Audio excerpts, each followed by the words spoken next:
So I did a one-on-one consultation with DJtheBoss, and it went good. It went great.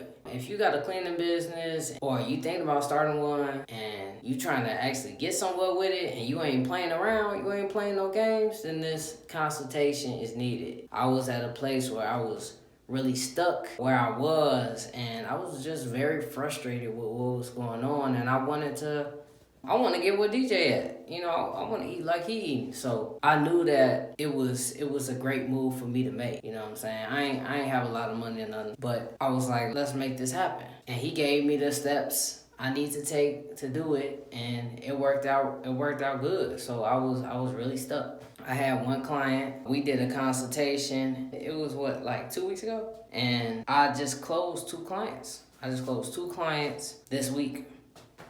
I just closed two clients in the same week because I got that momentum from what we had talked about, and I'm executing what we talked about. If you serious, man, it's a great move to make. I'm happy about what I'm doing, and I'll do it again. I plan on continuing having these consultations so I'm where I want to be. You know what I'm saying? So I appreciate you, DJtheBoss. Good looking. Man, don't hesitate, whoever that's trying to do the same thing that we trying to do.